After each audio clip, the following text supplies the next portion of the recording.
Is Elon Musk the genius that we think he is? No. Now, Elon, you've given your answer already. Elon Musk has had some kind of blunders recently. Not least his rocket that didn't kind of go the way it was meant to go. We'll talk about that in a minute. But also Twitter, recently buying Twitter and having a bit of a mare with these verifications. You know, he's now pretty much mandated Twitter Blue, which is the subscriber system where if you pay $8, I believe, a month, you can be verified.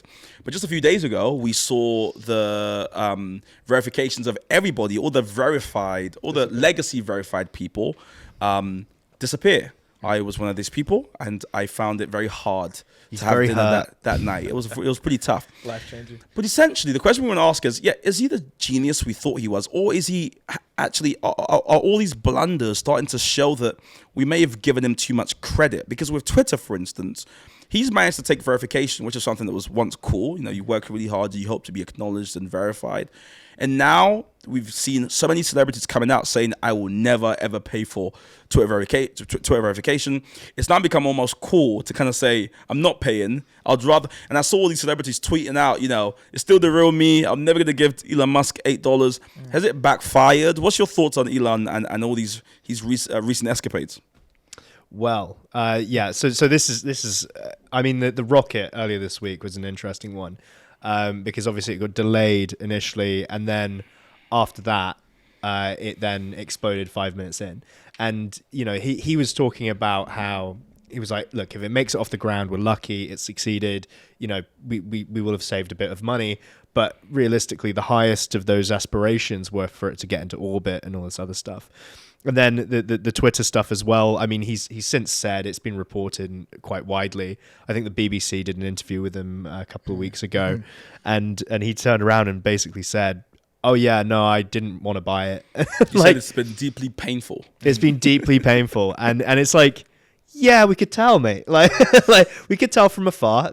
I mean, they're trying to back out. But you can't back out 44 billion. Like, yeah, it's pretty hard. 44 billion. I think. Well, people forget that is a huge amount of money. Like, I don't think anyone forgets. Cost of living crisis, man. Come on. And I think it's in that context that bubble is burst. This idea that you have a so-called genius who somehow, you know, goes from wanting to buy an entire social media company one day to, well, not quite running it into the ground, but, you know, pissing off so many different stakeholders in the same thing that made it what it is, from journalists to activists to social media stars. Staff. Yeah, literally.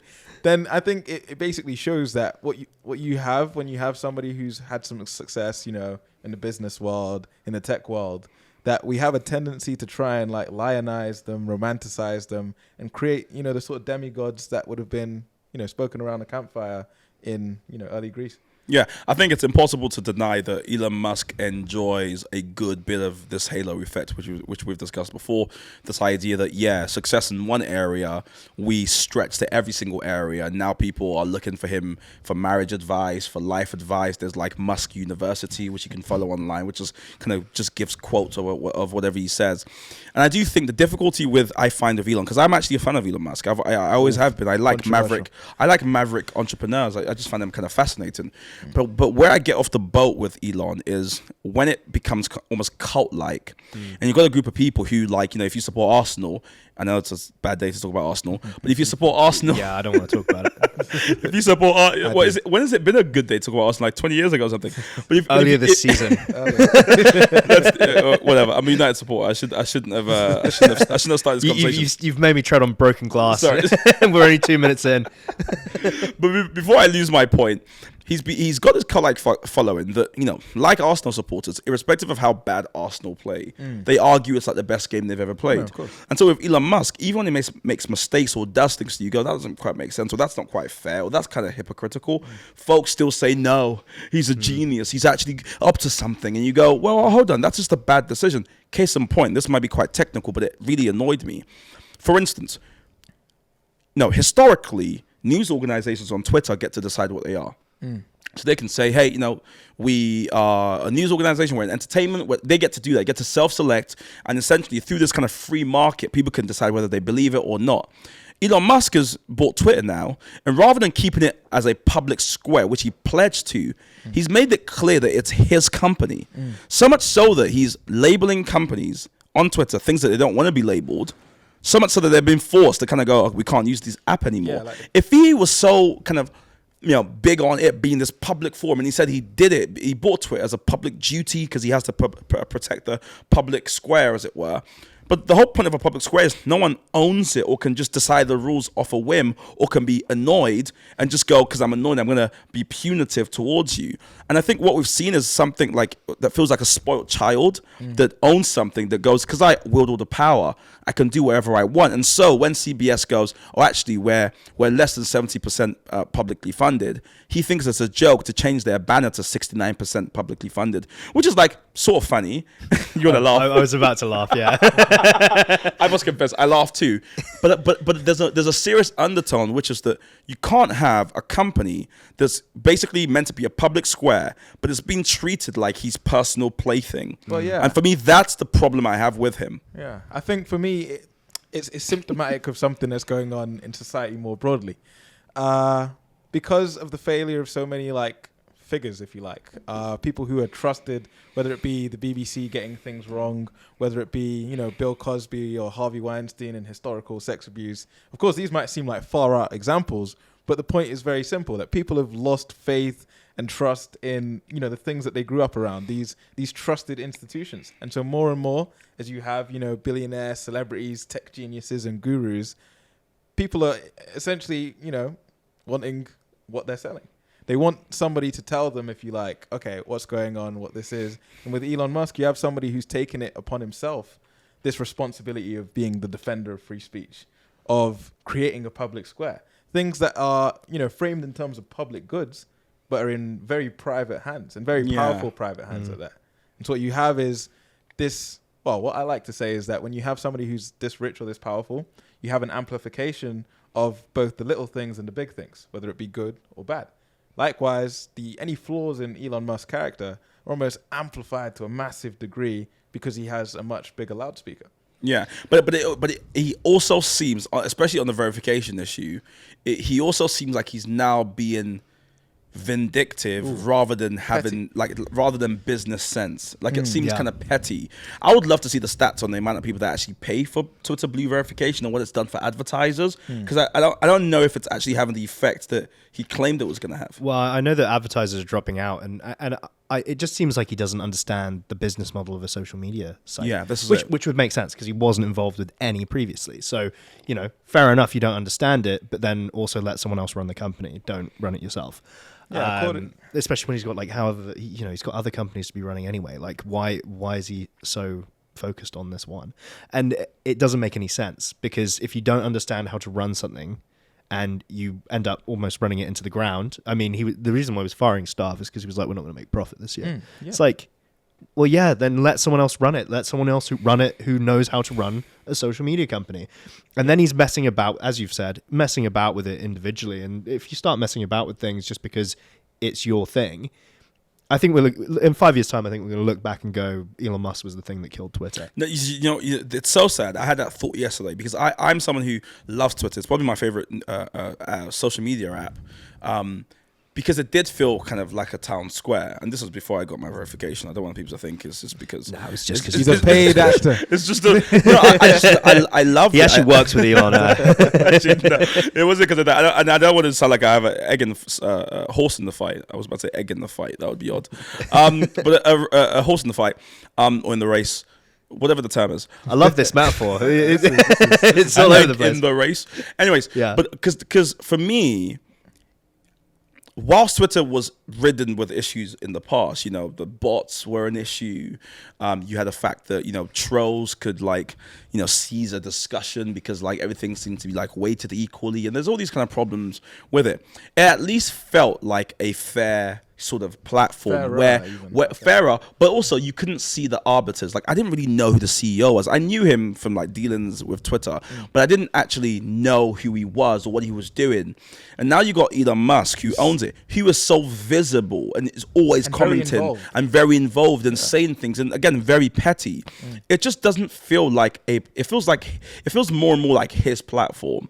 which is a problem because if you're, I mean, it's a crucial news thing, right? You never want to be the story if you're a journalist, and if you own a platform, you want to be like in the back, almost refereeing things, not in the front, kind of like trying to lead everyone who uses it. Respectfully, a lot of people don't want to hear from Elon Musk, shouldn't have to, and just want a platform where they can, if they're paying to use it, they can decide at least what their label is, and it isn't just him based on what he feels that day. You know, he goes, oh, today it's £5. Okay, we're removing legacy check marks. Okay, we're bringing it back. Just changing things willy-nilly, doing whatever he wants, and you're right. I think we'll look back and say he wasn't as smart as we thought he was, and very, very quickly, Twitter will, I think, lose the what made it interesting and special.